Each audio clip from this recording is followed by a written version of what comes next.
Hi, Max. How are you? Hi, how's it going? I'm good. How are you? Good, thank you. Thank you for joining us on this call as the Creator of the Year Award 2025 winner. Wait, what? You are the 2025 Creator of the Year Award winner. No, Yeah, serious? It's you. It's you. I thought you No, misspoke. it's you. I'm like, No. We framed it as an interview, but you are the 2025 Creator of the Year winner. Congratulations. oh, let's go.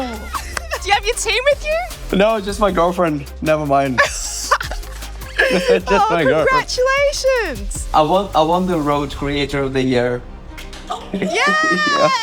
How do you feel? I feel great. I didn't even. Oh, that's crazy. Thank you so much. This is insane. So, what made you want to enter Creator of the Year Awards? I was just talking to the editors about it. So I've been making content for 8 years. We never basically win anything. And then this year we had an insane year. So I was just like, guys, we gotta win something. Like we have all this shelf space in our studio with nothing. For me, you know, I feel that I get so much love from like the fans and the viewers around the world all the time. But actually for my team, like they really wanted an award, like something that we can just be like, we won this, you know, here. They kind of got me excited about it. And also getting it from RØDE, that was the very first mic system that I used on the channel when it was just me. And then when my videographer joined, we used RØDE mics throughout the journey, really. So it's this is really crazy. This is also so am I gonna get the logo? No. The RØDE logo. Nah. You actually don't get anything. Seriously. You do. Oh, come on, no. Okay, cool. Yes, you will get a trophy. There's so much for you guys. It's going to be so exciting to see how this basically propels your career as well as your team's. Super exciting for you. Are you okay? For sure. My team's gonna go crazy for it. They're like such gearheads. We've got to have a picture of you guys holding that trophy when you get it. Definitely. Put it on the ladder. Maybe when you come to Sydney, we can have you pose in front of the Opera House or something. Which opera house?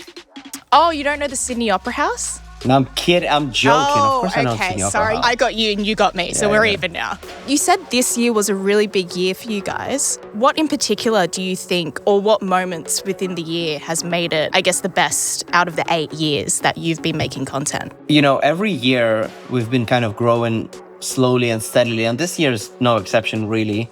But I think a bunch of our formats just kind of took off, and we got to places that we would never think we would get with the channel, from kind of like the UN General Assembly to nuclear aircraft carriers to events that have been on my bucket list for a while, people to talk to that have been on my bucket list for such a long time, world leaders to athletes, Shaq to Toto Wolff to all these people, and just to get recognition from people who really used to like watch as a kid, it's been insane. And then obviously Career Ladder becoming the biggest non-animated series on the internet has also been quite nice. And also going around the world like we did this year. You know, I'm just off the back of going to the US. We did like a mini tour in the US, then we did Singapore, Portugal, and just to see how global the channel and the show has become. And yeah, we need a lot of gear for all this stuff. So when you first started 8 years ago, when did it start to transition into, okay, I think I can pursue this as my career and bring on a team? When I started making content, I was still at university. And then I was working in advertising, and then I was in corporate consultancy. Then I had my own agency, and then I finally went full time. Then I hired my first team member for the channel. So I think it's been kind of like a steady growth. I think I always wanted to work in a team. I think for me, I'm the kind of person, like I knew that I would never be a sole creator kind of person.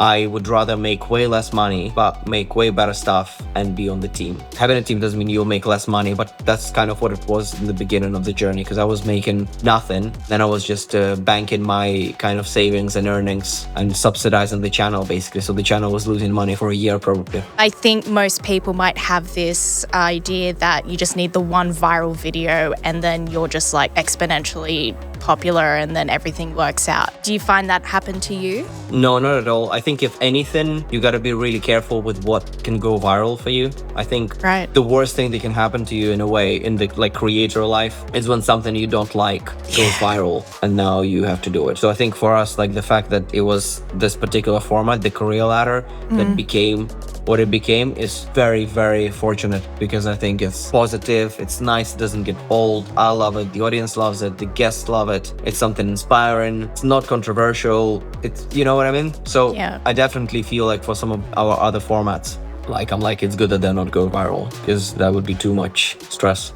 Yeah. So you're saying you're entering in more competitions and awards. Are there any ladder competitions that your team's entering? It's actually very funny you asked this. Why? Did you actually? Yeah, because I assume you meant as a joke. But actually, we are going to be making an appearance at the ladder festival that turns out to be happening in the UK, I think in the summer, where everyone brings like their favorite ladders. For the people there, I'm like the messiah. Dude, you're the Michael leader Jordan supreme.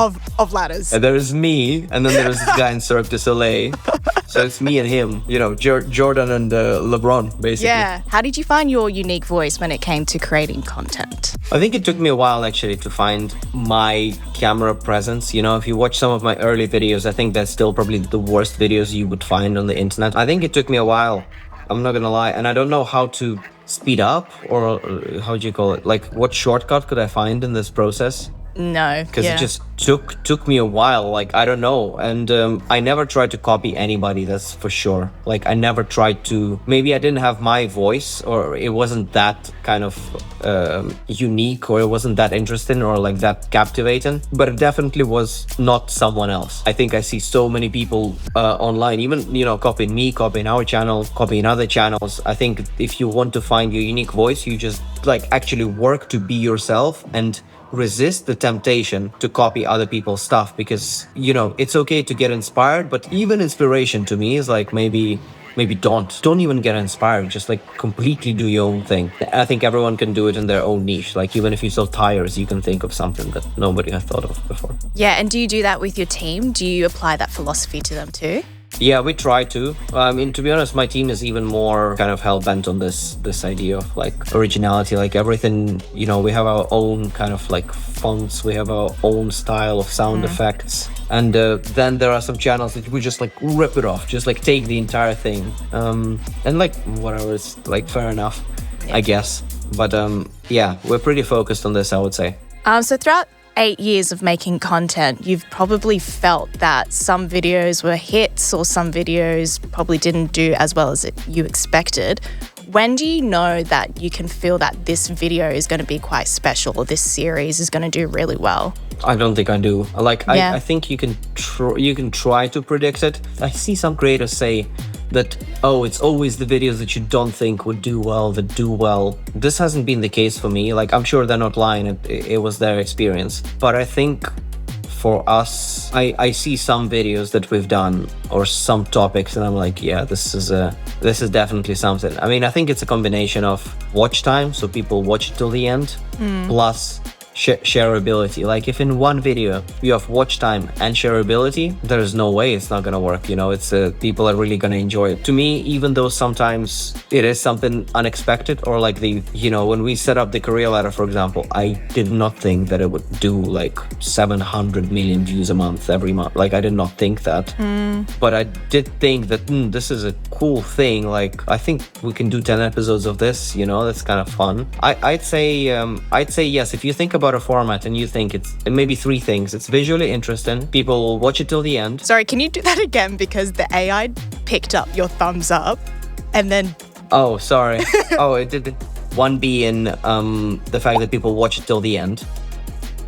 It did the same thing. This is not AI. You stop it! You also don't have to use your hands either. You want the toes? Yeah, let's do toes. No, let's not do toes. Anyways, yeah, I think if your video has these 3 things, if there is watch time, so people watch it till the end, shareability, so they share it with friends, and the initial hook is visually interesting, and the topic is something that has enough people interested in it, that's also a very important thing, then you got it. Yeah, I think your video is gonna do really well. And if it doesn't do well, just don't worry about it, you know. We're just a bunch of meat sacks on a rock in space floating around. And I think you as a creator need to believe in the idea as well, because it's very fickle and easy as a creator to just take on rejection personally. And I think a lot of emerging creators probably look at your channel or other successful channels and it's like, how did they do that? It looks so simple. Where in context, it wasn't that way. Like you just explained, it was 8 years, it was a steady climb. But it seems like you believed in your idea, even when it wasn't, I guess, performing metric-wise very well, you just kept going at it. So would you say just like a strong belief in that core idea as well to keep you going? There is a song by either Ross or someone like this, and he says something like, second step is action, but the first step is ambition. And you gotta feel like you have something to share. If you don't, it's gonna be really hard. Like, unless you just make it from the get, which is very unlikely. It's just gonna be hard. Like for me, like for 2-3 years, nobody was watching and like, I don't care, you know? Yeah. It's cool. Like there were some people, I still liked it, you know? It has nothing to do with the views necessarily. You know, the crazy thing is channels, that people don't believe in or topics that they don't believe in can totally work. In this industry, I think on online, there are people who are not genuine and they're doing fine. So whenever someone's like, you need to be authentic to succeed, I'm like, I know a bunch of people who are absolutely complete frauds. They're not themselves. Everything they talk about is completely untrue. They're not like this. It's all an act and they're very successful online.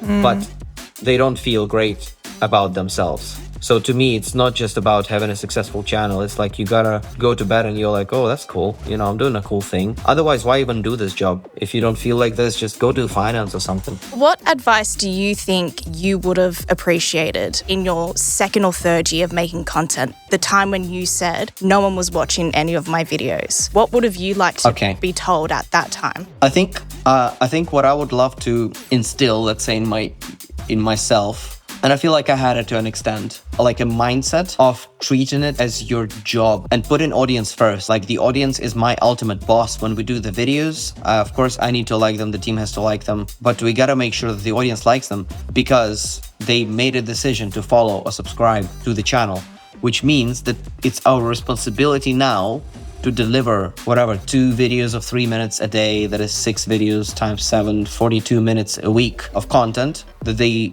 hopefully like, that educates them, inspires them, or entertains them or something, you know, generates some kind of an emotion, some kind of response. And this is the job and you just have to do it. Like a plumber, like no plumber is like, you know, you've got this pipe to fix, but I don't know, I just really off it today. You know, no, you just gotta do it.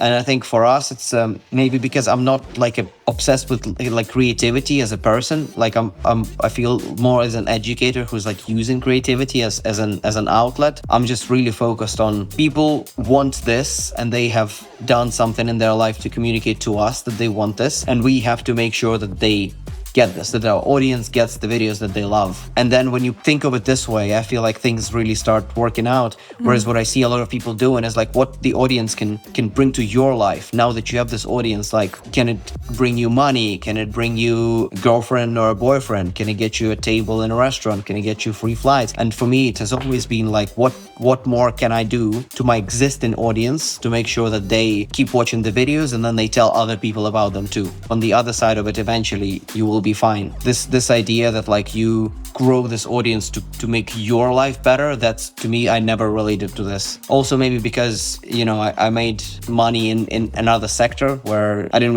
really need to be on camera. So for me, content creation was never like a profit generating path. It was always a creativity impact path. And I think if you want to get rich, like getting into content creation should not be your first thought at all. Not that you can't get rich, you definitely can. And then you can buy all the Rode mics. Well, thank you so much, Max, and congratulations on being the Creator of the Year Award winner 2025. And we can't wait to see your whole team holding that trophy and putting it on the shelf alongside all of the Rode gear that you guys are going to get. So congratulations. Awesome. Thank you so much.